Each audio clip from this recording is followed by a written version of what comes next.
오늘도 감동의 항해 시작합니다. 좋아요. 저는 알렉산더 크로우입니다. 영국 런던 정경대 출신 국제식량안보 전문가죠. 50년간 이 바닥을 봤습니다. 오일 쇼크 때 중동의 긴장을 예측했고 구소련 붕괴 때 곡물시장 대혼란을 분석했습니다. 유엔 식량농업기구에서 15년, 세계은행 자문위원으로 12년을 일했죠. 제가 쓴 보고서는 100여 개국 정부의 책상 위에 놓였습니다. 그런 제가 2025년 3월 10일 새벽 도쿄 호텔방에서 얼어붙었습니다. TV를 켰습니다. 일본 조간 뉴스였죠. 헨린 앵커의 목소리가 들려왔습니다. 도쿄 시부야 대형마트 앞, 이른 아침부터 시민들이 줄을 서고 있습니다. 카메라가 현장을 비췄습니다. 새벽 5시 수백 명의 사람들이 마트 앞에 늘어서 있었습니다. 쌀 때문이었습니다. 그런데 그게 일본산이 아니었습니다. 한국산이었습니다. 포대 위에 선명하게 박힌 한글이 새벽 조명 아래 빛나고 있었습니다. 저는 리모컨을 쥔 차에 움직이지 못했습니다. 이 일본인들이 줄을 서서 한국산 쌀을 삽니까? 앵커가 말했습니다. 일본산 쌀 품귀 현상으로 한국산 수입이 급증하고 있습니다. 소비자 반응은 예상외로 긍정적입니다. 예상외라고요? 저는 천천히 침대 끝에 앉았습니다. 창밖으로 도쿄의 새벽이 밝아오고 있었죠. 벚꽃이 지고 있었습니다. 바람에 날리는 꽃잎들이 창문을 스쳤습니다. 하지만 저는 그 아름다움을 볼 여유가 없었습니다. 일본은 쌀의 나라입니다. 아니, 그랬습니다. 메이지 유신 이후 150년간 쌀 자급자족을 국가 정체성으로 삼았죠. 2차 대전 패전 후에도 경제 거품 붕괴 후에도 쌀만큼은 지켰습니다. 그게 일본의 자존심이었습니다. 그런데 지금 TV 화면 속에선 그 자존심이 무너지고 있었습니다. 저는 노트북을 열었습니다. 일본 농림수산성 데이터를 검색했습니다. 2024년 쌀 생산량 전년 대비 12% 감소. 2025년 1분기 한국산 쌀 수입량 전년 동기 대비 270% 증가. 숫자는 거짓말하지 않습니다. 하지만 이 숫자가 의미하는 건 단순한 무역 통계가 아니었습니다. 이것은 권력의 이동이었습니다. 그날비닌 저는 창문을 열었습니다. 차가운 새벽 공기가 얼굴을 때렸습니다. 아래 거리엔 편의점 간판이 보였습니다. 그 옆엔 한글로 된 화장품 광고판이 서 있었습니다. 카페 유리창엔 한국 드라마 포스터가 붙어 있었습니다. 언제부터였을까요? 도쿄 거리가 이렇게 한글로 물들기 시작한 게 말이죠. 저는 다시 TV 화면을 응시했습니다. 한 중년 남성이 인터뷰하고 있었습니다. 한국산이요? 맛있고 가격도 합리적이니까 샀죠. 국산이든 아니든 상관없어요. 그 한마디가 제 가슴을 찔렀습니다. 국산이든 아니든 상관없다고요? 저는 50년간 식량 안보를 연구했습니다. 식량은 단순한 상품이 아닙니다. 국가 주권의 문제죠. 석유가 끊기면 차가 멈추지만 쌀이 끊기면 나라가 멈춥니다. 그래서 모든 국가는 식량 자급률을 사수하려 합니다. 특히 일본은 더 그랬죠. 섬나라니까요. 그런데 지금은 어떻습니까? 소비자가 먼저 선택했습니다. 더 나은 것을 말이죠. 그게 한국산이었을 뿐입니다. 정부가 결정하기 전에 시장이 먼저 움직였습니다. 정책보다 식탁이 빨랐습니다. 그래서 저는 수첩을 꺼냈습니다. 오래된 가죽 수첩이죠. 프랑스어의 만년필로 적기 시작했습니다. 2025년 3월 12일 The Document 한국산 쌀, 일본 소비자, 식량 주권 균열 펜 끝에서 잉크가 번졌습니다. 손이 떨렸습니다. 창밖에서 벚꽃이 계속 떨어지고 있었습니다. 낙화는 아름답지만 쓸쓸합니다. 저는 문득 깨달았습니다. 지금 일본에서 떨어지고 있는 건 꽃잎만이 아니라는 걸 말이죠. 150년간 지켜온 자급자족의 신화가 조용히 떨어지고 있었습니다. 그리고 그 자리를 한국이 채우고 있었습니다. 저는 TV를 껐습니다. 화면이 꺼지자 방 안이 고요해졌습니다. 하지만 제 머릿속은 시끄러웠습니다. 이게 일시적 현상일까요? 아니면 구조적 변화일까요? 한국은 어떻게 이걸 해냈습니까? 저는 결심했습니다. 직접 확인하겠다고요. 스이데리의 현장에 가보겠다고 말이죠. 데이터만으론 부족합니다. 숫자 뒤엔 사람이 있고 사람 뒤엔 이야기가 있으니까요. 저는 재킷을 입었습니다. 거울 속 제 모습을 봤습니다. 68세 백발의 노학자. 하지만 눈빛만큼은 아직 살아있었습니다. 문을 열고 복도로 나섰습니다. 엘리베이터를 기다리며 중얼거렸습니다. 이건 단순한 뉴스가 아니다. 문명의 신호다. 도쿄 시부야 대형마트에 도착했습니다. 오전 9시였죠. 입구 앞은 이미 붐볐습니다. 쇼핑카트를 끄는 주부들, 출근 전 들른 직장인들, 노인들까지 다양했습니다. 저는 천천히 마트 안으로 들어갔습니다. 수릭시 쌀 코너로 향했습니다. 혈 발걸음이 무거웠습니다. 왜일까요? 두려웠던 걸까요? 아니면 확인하고 싶지 않았던 걸까요? 하지만 저는 걸음을 멈추지 않았습니다. 그리고 봤습니다. 일본산 진열대는 텅 비어 있었습니다. 몇 포대만 듬성듬성 남아 있었죠. 반면 한국산 진열대는 가득 차 있었습니다. 하얀 포대 위에 선명한 한글이 박혀 있었습니다. 사람들이 자연스럽게 한국산 쌀을 집어들었습니다. 망설임이 없었습니다. 저는 한 젊은 주부에게 다가갔습니다. 실례지만 여쭤봐도 될까요? 그녀가 고개를 들었습니다. 한국산을 고르시는 이유가 뭔가요? 주부가 웃으며 답했습니다. 맛있거든요. 가격도 일본산이랑 비슷하고요. 처음엔 호기심에 샀는데 이젠 이것만 사요. 처음엔 호기심, 이젠 습관이라고요. 옆에 있던 중년 남성이 끼어들었습니다. 국산이든 뭐든 상관없어요. 주민들이여멈 서르셔른 위저. 그는 한국산 포대를 카트에 담으며 말했습니다. 요즘 젊은 사람들은 더 그래요. 나라보다 품질을 보죠.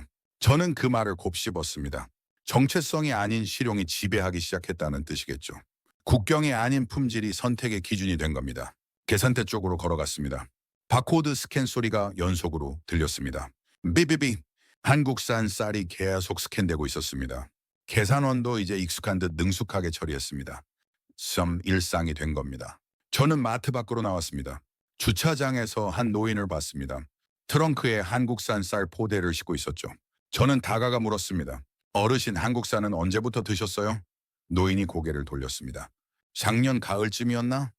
아들이 사다 줬는데 괜찮더라고. 이젠 내가 직접 사러 와. 행커나 작년 가을이요?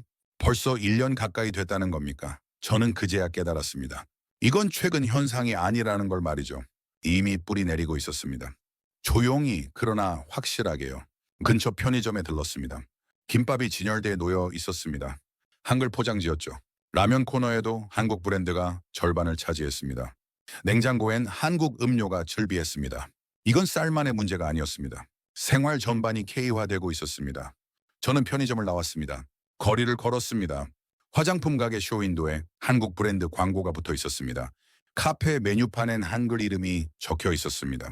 서점 베스트셀러 코너엔 한국 소설 번역본이 쌓여 있었습니다. 언제부터였을까요? 도쿄가 이렇게 변한 게 말이죠. 저는 지난 20년간 일본에 수없이 왔습니다. 회의 때문에, 연구 때문에요. 하지만 이렇게 한글이 도시를 덮고 있다는 걸 인식하지 못했습니다.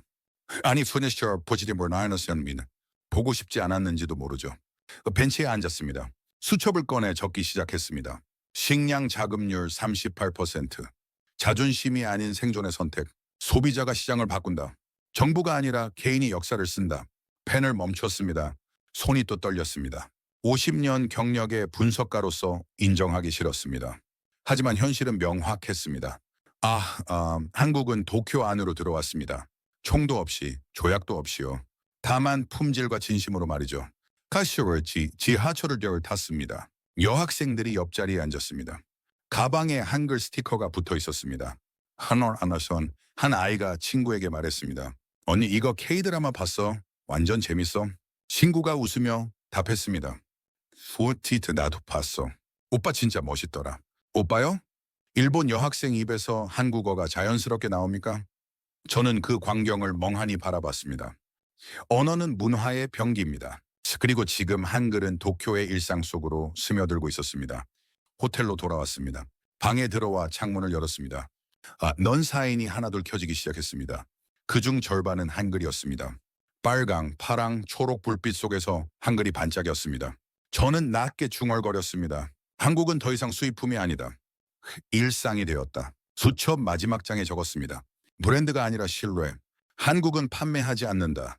퀴게노는 워셔밍며 저는 쇼밍한다. 창밖을 바라봤습니다. 도쿄의 밤이 깊어가고 있었습니다. 하지만 제 안의 질문은 더 깊어졌습니다. 이건 시작일 뿐일까요? 아니면 이미 끝난 전쟁일까요? 다음 날 아침이었습니다. 호텔 조식을 먹으러 내려갔죠. 뷔페 테이블을 둘러봤습니다.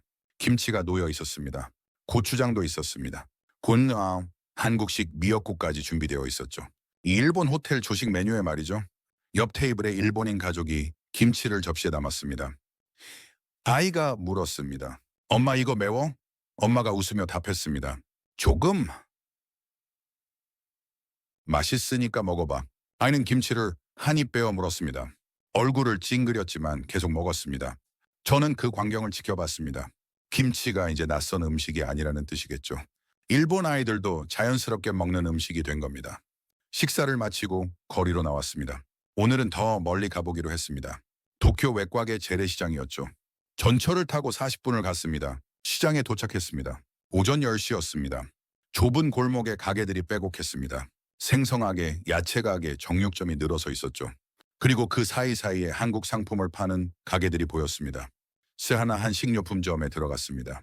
입구에 코리안 프로덕트라는 스티커가 붙어 있었습니다. 안으로 들어가자 한국 식품이 진열대 대부분을 차지하고 있었습니다. 라면, 과자, 소스, 김, 심지어 한국산 사과까지 있었습니다. 주인에게 물었습니다. 한국 제품이 많네요. 주인이 고개를 끄덕였습니다.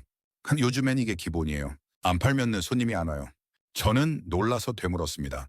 그 정도입니까? 주인이 웃었습니다. 늦게는 처음엔 호기심이었죠. 지금은 신뢰예요. 한국 거면 일단 믿고 사요. 신뢰라고요? 이크는 그 단어가 제 귀에 박혔습니다. 브랜드가 아니라 신뢰를 판다는 겁니까? 주인이 덧붙였습니다. 품질도 좋고 가격도 합리적이고 무엇보다 트렌디하잖아요. 젊은 사람들은 한국 제품 사는 게 자랑이래요. 자랑이요? 얘는 예전엔 메이드 인 재팬이 자랑이었습니다. 세계 최고 품질의 상징이었죠. 그런데 지금은 한국 제품을 사는 게 자랑이라고요? 세상이 이렇게 빨리 바뀝니까? 가게를 나와 시장을 걸었습니다. 떡집 앞을 지나갔습니다. 쇼윈도에 인절미가 진열되어 있었습니다. 낀떠 한국식이었죠. 일본 떡집에서 한국 떡을 팝니까? 저는 안으로 들어갔습니다. 젊은 점원이 방이었습니다. 어서 오세요. 인절미 드셔보시겠어요? 저는 고개를 끄덕였습니다. 점원이 작은 조각을 내어줬습니다. 입에 넣을 수 없습니다. 고소했습니다. 부드러웠습니다. 이 키아나스 월 맛있죠? 점원이 물었습니다. 저는 답했습니다. 네버 맛이 맛있네요. 한국식이죠? 점원이 환하게 웃었습니다. 네, 요즘 대박이에요. 일본 떡보다 더 잘 팔려요. 저는 물었습니다. 왜 그럴까요? 점원이 생각하더니 답했습니다. 새로운 거 좋아하잖아요, 사람들이. 시아커님, 그리고 K컬처 좋아하는 분들이 많아요. K컬처요? Nerd메인. 한류를 그렇게 부르는군요. 저는 시장을 빠져나왔습니다. 근처 카페에 들어갔습니다. 주문을 하려고 메뉴판을 봤습니다. 달고나 라떼, 유자 에이드, 인삼 라떼가 적혀 있었습니다. 모두 한글 이름 그대로였습니다. 달고나 라떼 주세요. 저는 주문했습니다. 바리스타가 능숙하게 만들기 시작했습니다. 몇 분 후 컵이 나왔습니다. 한 모금 마셨습니다. 달콤했습니다. 창가 자리에 앉았습니다. 거리를 내다봤습니다.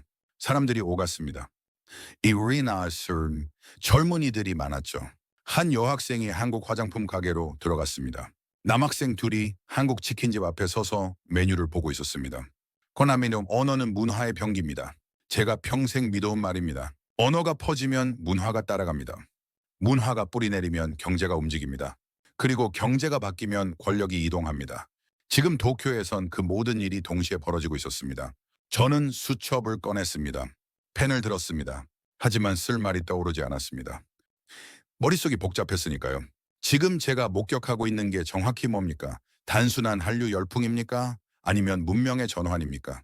스르리얼 하나 시원다 핸드폰이 울렸습니다. 제자 사토였습니다. 셔메니님, 일본 경제신문 기자죠. 선생님, 오늘 시간 되세요? 뵙고 싶습니다. 저는 답했습니다. 그러지. 네머닌. 어디서 볼까? 사토가 말했습니다. 로퐁이 카페에서 3시에 뵐까요? 드마이더 쇼화를 가금을 흔었습니다. 시계를 봤습니다. 2시간 후였습니다. 저는 창밖을 다시 바라봤습니다. 하르츠도 한글 간판이 또 보였습니다. 화장품 가게, 음식점, 옷가게.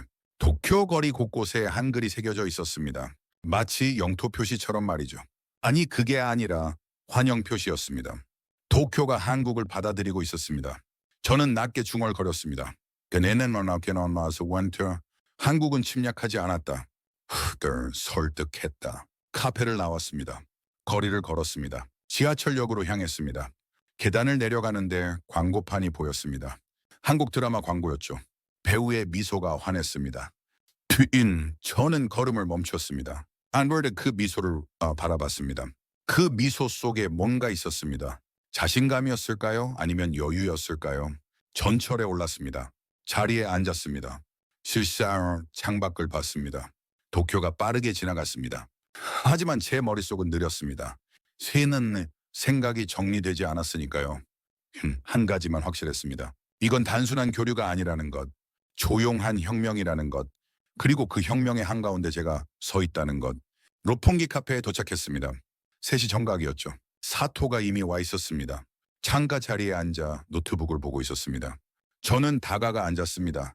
선생님, 오랜만입니다. 사토가 일어나 인사했습니다. 저는 고개를 끄덕였습니다. 그래, 잘 지냈나? 사토가 웃었습니다. 바쁘게 지내죠. 뭐 요즘 기사 쓸 게 너무 많아서요. 그러면 커피를 주문했습니다.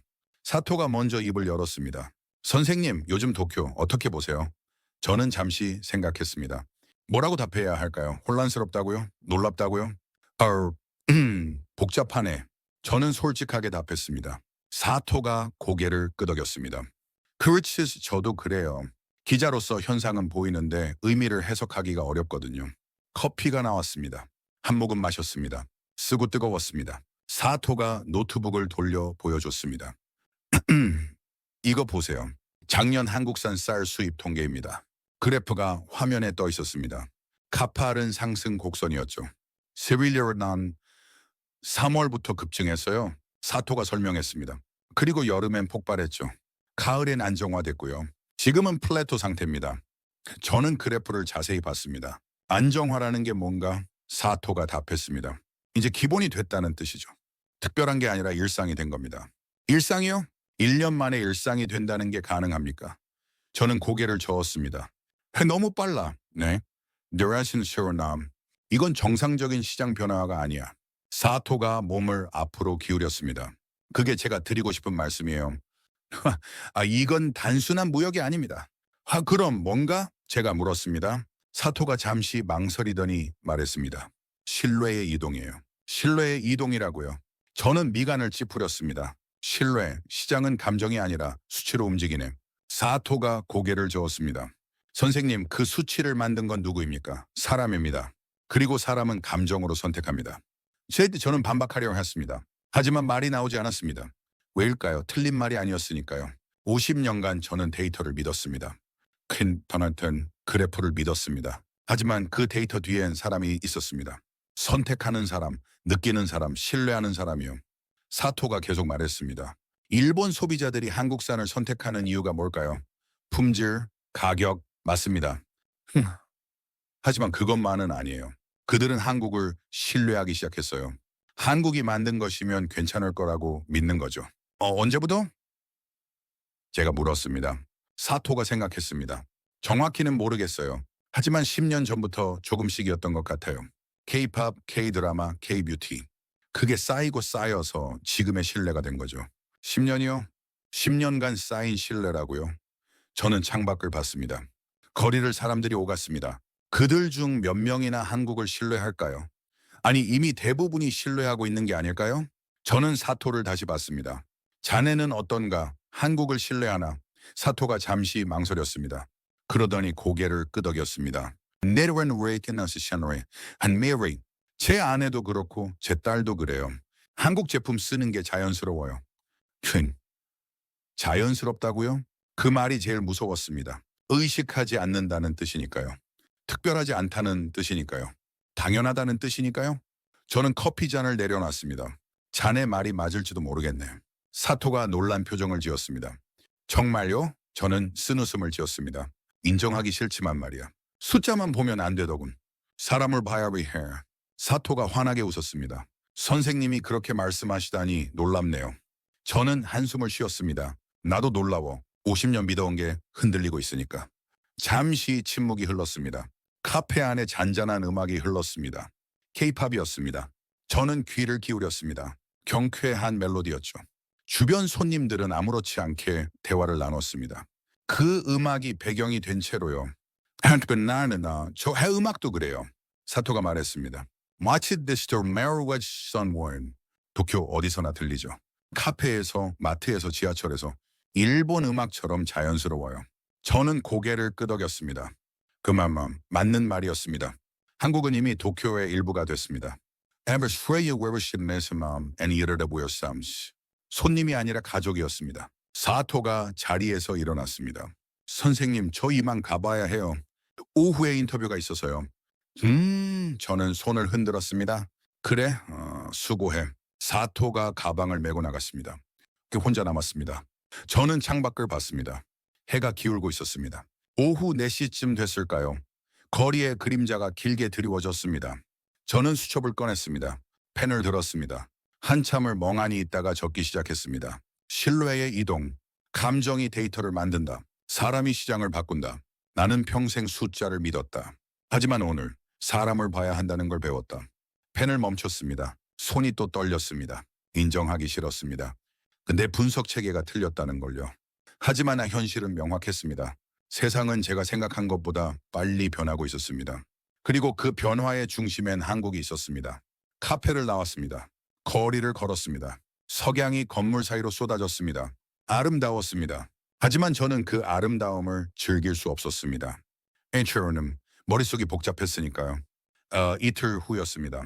저는 다시 시장으로 향했습니다. 이번엔 더 깊이 들어가 보기로 했죠.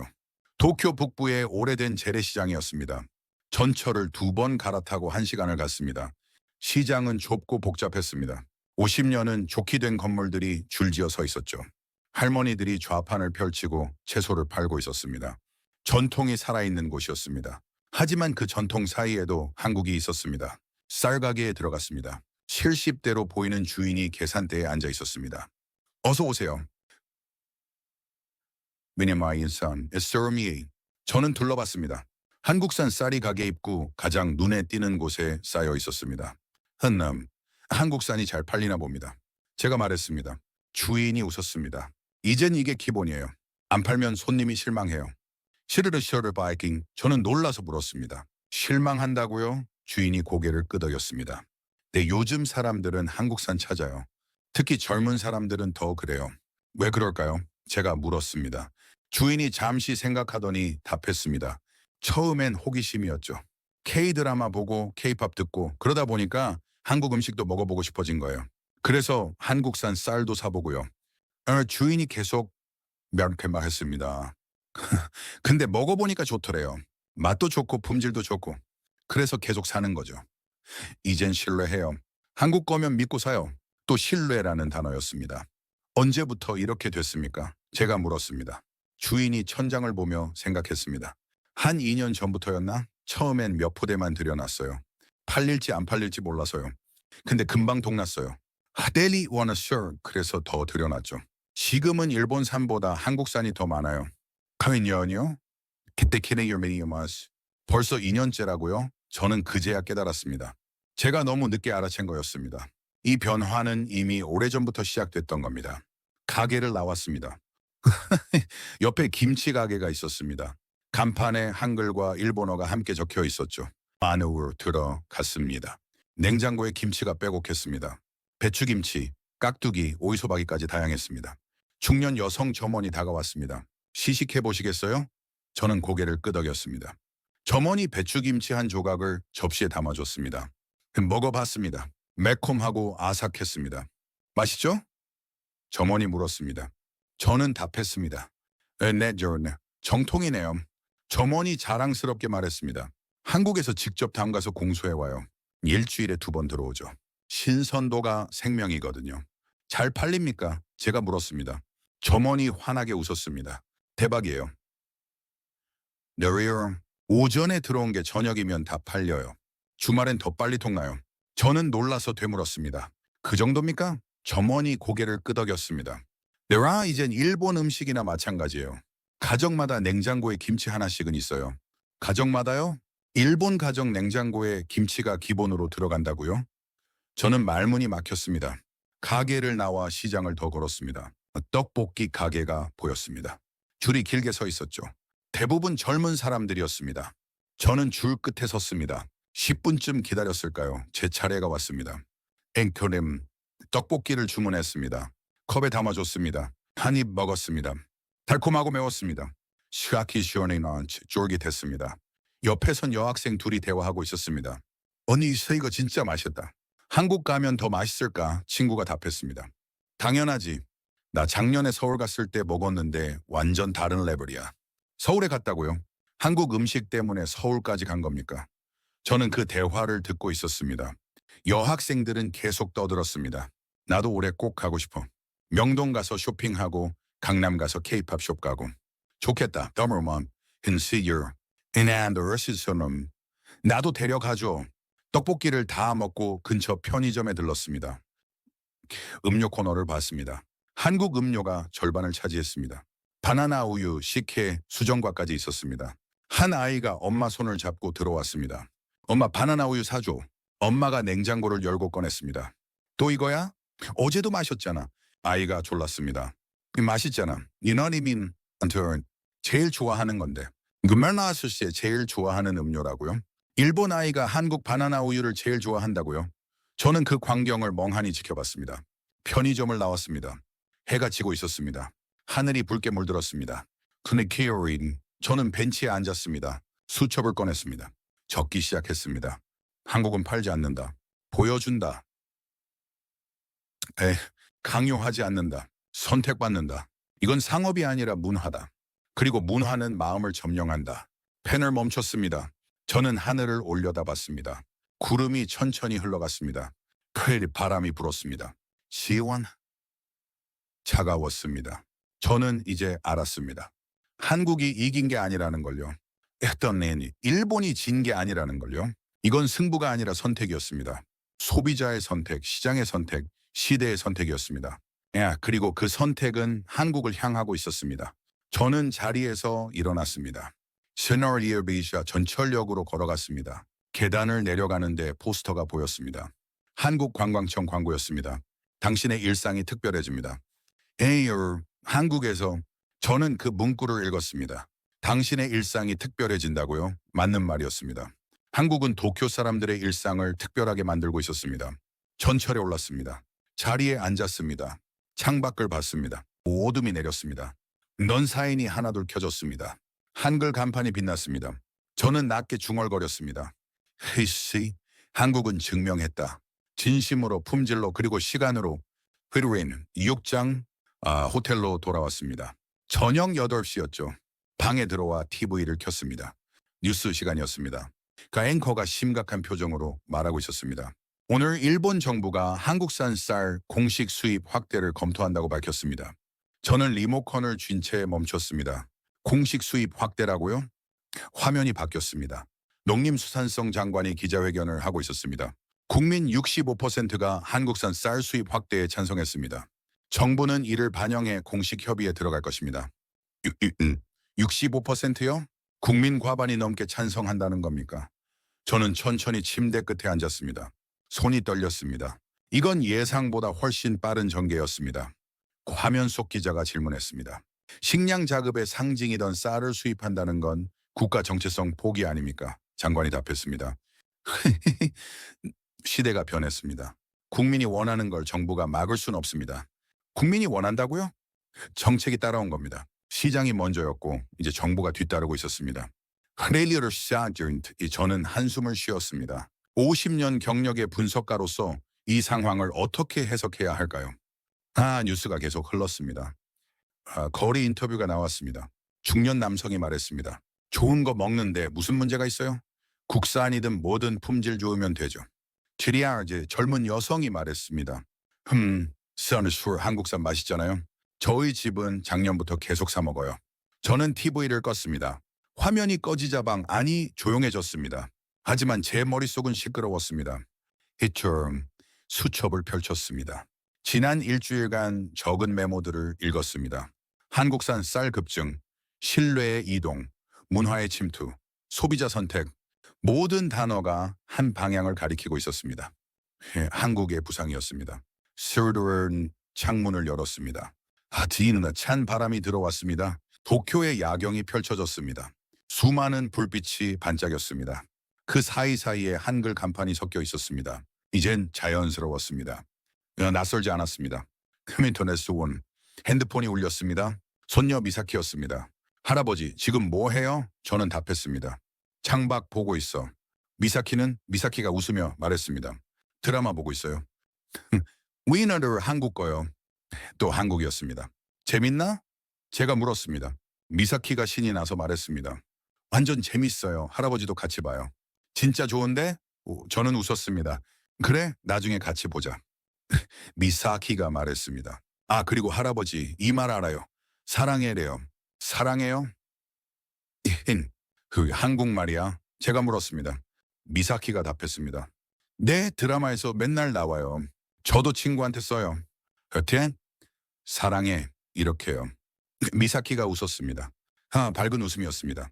셔리 내일의 전화를 끊었습니다. 저는 창밖을 다시 봤습니다. 미사키는 14살입니다. 중학교 2학년이죠. 그 나이 아이가 한국어를 자연스럽게 쓰고 있었습니다. 그 놀이처럼 일상처럼요. 세대가 바뀌고 있었습니다. 저는 책상에 앉았습니다. 나 노트북을 열었습니다. 메일함을 확인했습니다. 런던 정경대 동료 교수에게서 메일이 와 있었습니다. 알렉산더, 자네 지금 도쿄에 있다고 들었네. 나 한국 쌀 현상 어떤가? 우리도 관심 있네. 전 세계가 주목하고 있었습니다. 호나스의 답장을 쓰기 시작했습니다. 이건 단순한 무역 현상이 아니야. 문명의 전환이네. 한국은 힘으로 밀어붙이지 않았어. 품질과 신뢰로 설득했지. 그게 더 강력하더군. 보내기 버튼을 눌렀습니다. 창밖을 다시 봤습니다. 달이 떠 있었습니다.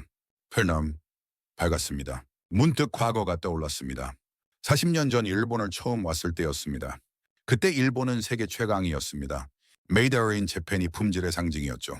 전 세계가 일본을 배웠습니다. 일본 방식을, 일본 기술을, 일본 정신을요. 하지만 지금은 어떻습니까? 도쿄 거리에 한글이 넘쳐납니다. 일본 아이들이 케이팝을 듣습니다. 주부들이 한국산 쌀을 삽니다. 즉 정부가 공식 수입을 검토합니다. 뭐가 바뀐 걸까요?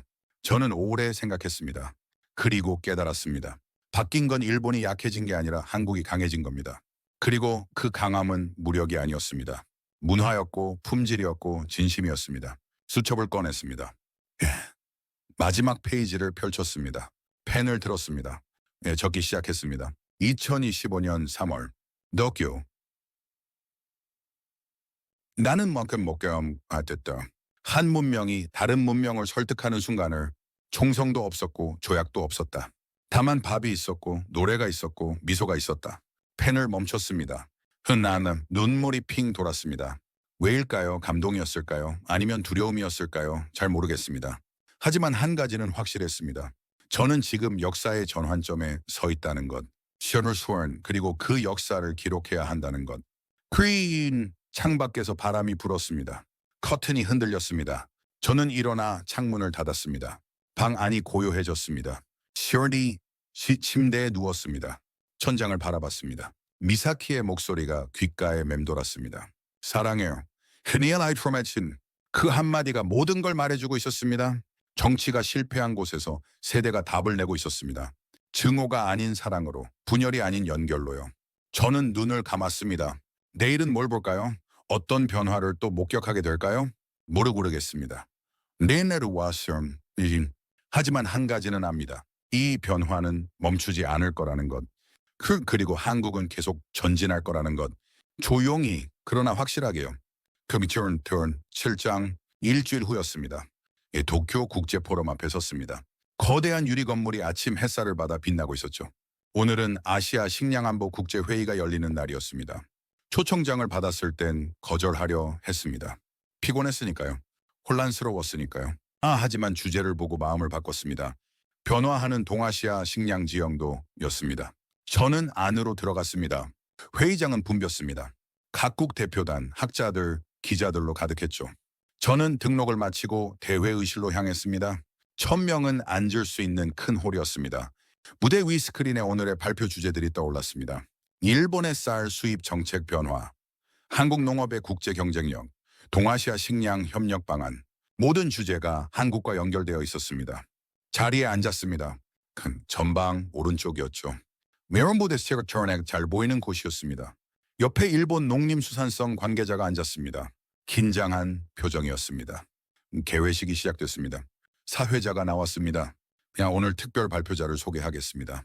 그르샤인 알렉산더 크로우 박사님입니다. 저였습니다. 순간 당황했습니다.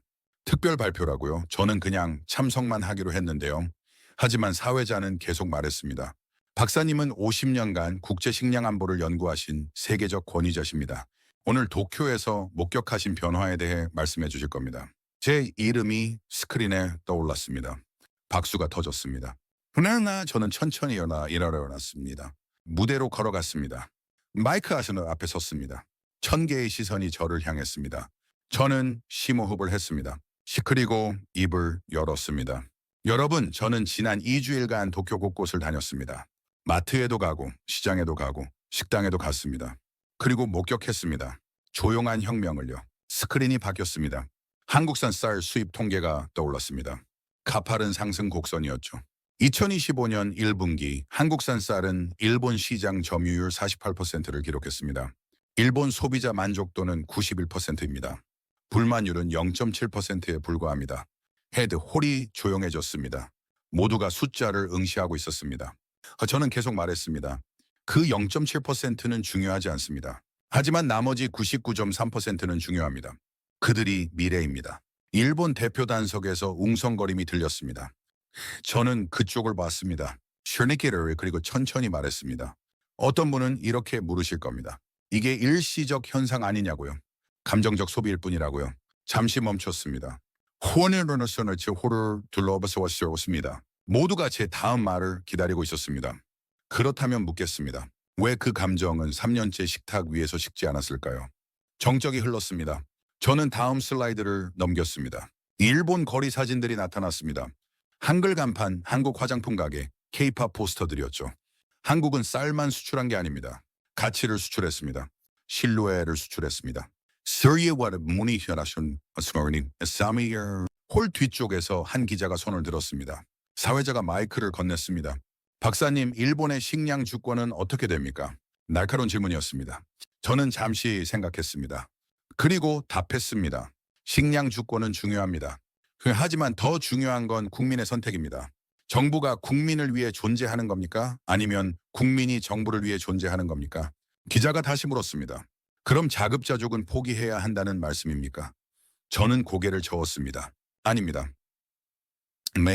자급과 협력은 대립하지 않습니다. 오히려 보완합니다. 한국과 일본이 협력하면 둘 다 강해집니다. 박수가 터졌습니다.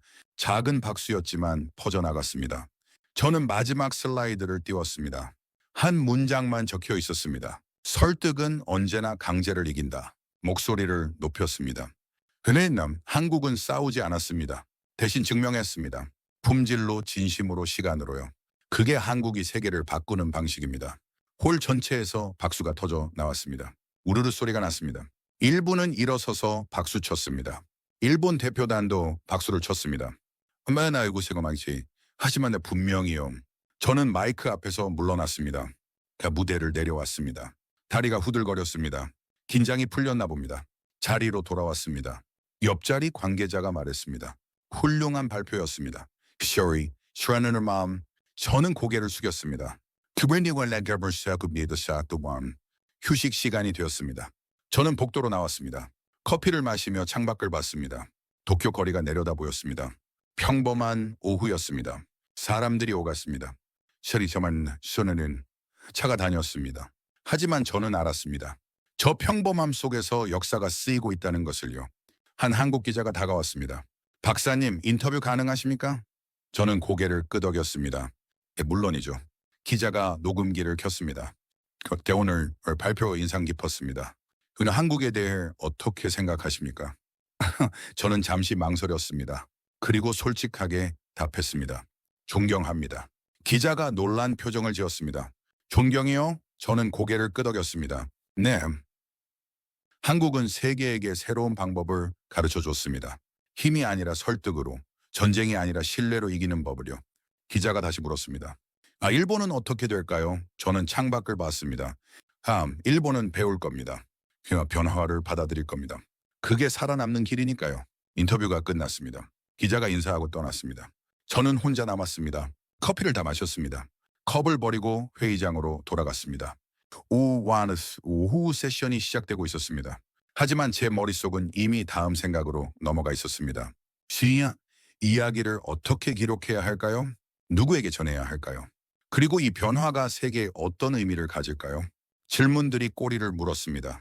하지만 답은 하나였습니다. 기록해야 한다는 것, 증언해야 한다는 것, 그게 이렇게 제 사명이라는 것. 그래 8장 회의가 끝났습니다. 저녁 6시였죠. 저는 국제 포럼을 나와 천천히 걸었습니다. 집으로 돌아가야 했습니다.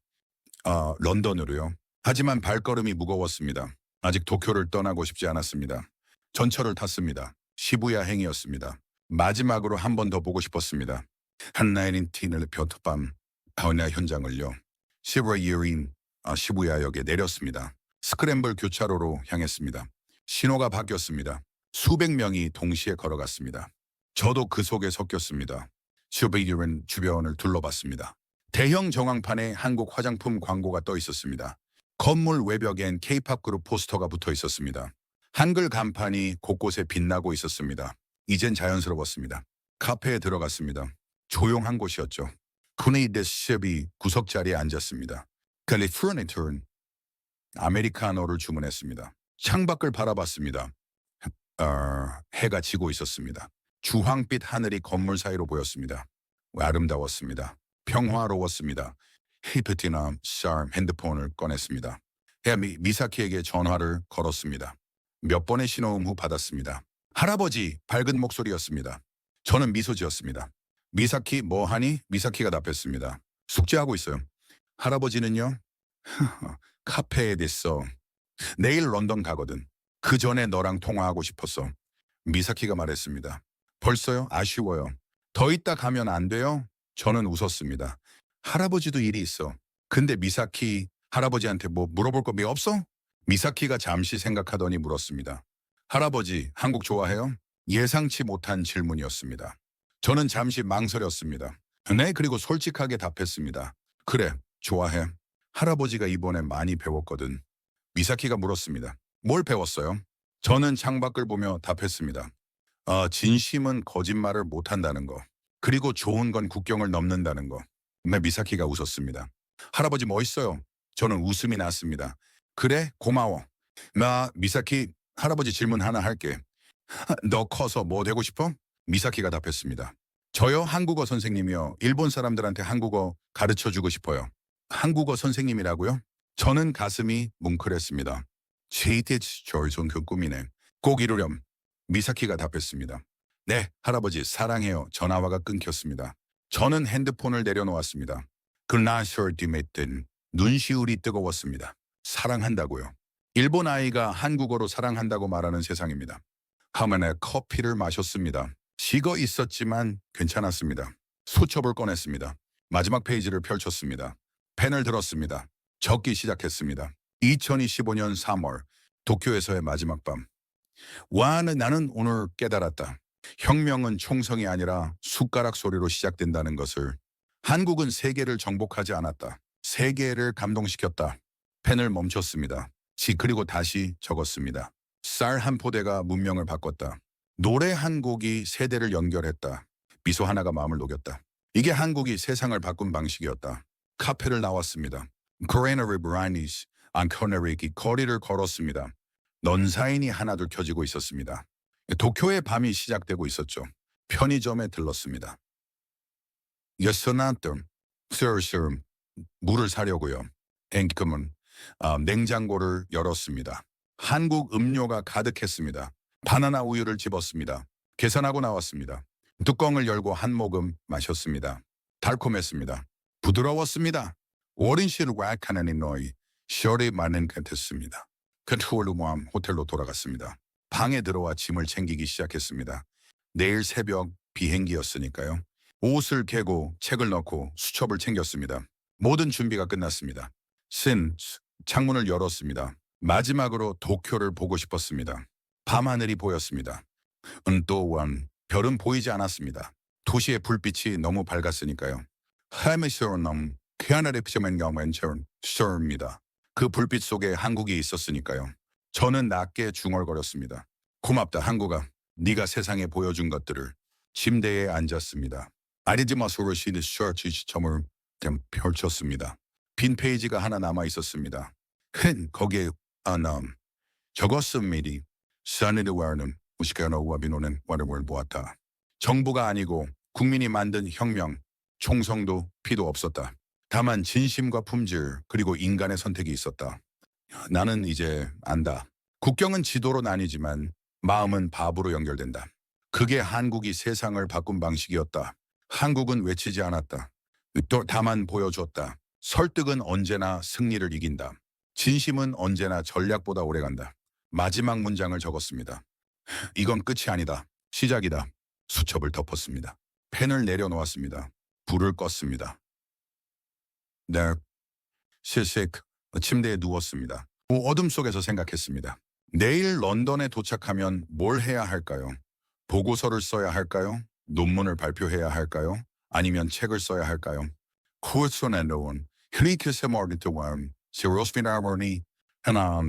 하지만 한 가지는 확실합니다. 이 이야기는 반드시 전해져야 한다는 것. 세계가 알아야 한다는 것. 한국이 보여준 새로운 길을요. 힘이 아닌 설득으로, 전쟁이 아닌 신뢰로, 강제가 아닌 선택으로 세상을 바꾸는 법을요. 창밖에서 바람 소리가 들렸습니다. 크니크나 커튼이 살랑이었습니다. 도쿄의 밤이 깊어가고 있었습니다. 저는 눈을 감았습니다. 머릿속에 지난 2주일이 스쳐갔습니다. 마트의 한국산 쌀, 시장의 김치, 아이들의 웃음, 미사키의 사랑해, 국제회의의 박수소리. 모든 것이 하나로 연결됐습니다. 그리고 그 중심엔 한국이 있었습니다. 조용히 그러나 확실하게 세상을 바꾸고 있는 한국이요. 저는 미소 지었습니다. 어둠 속에서 이제 혼자 웃었습니다. 흐미라 이하니야니 샤의 행복 해믹했습니다. 역사의 증인이 된다는 건 축복이니까요. 그리고 오늘 밤 저는 그 축복을 온전히 느끼고 있었습니다. 하위 캐널르셔빠 도쿄요 안녕. 한국이요 고마워.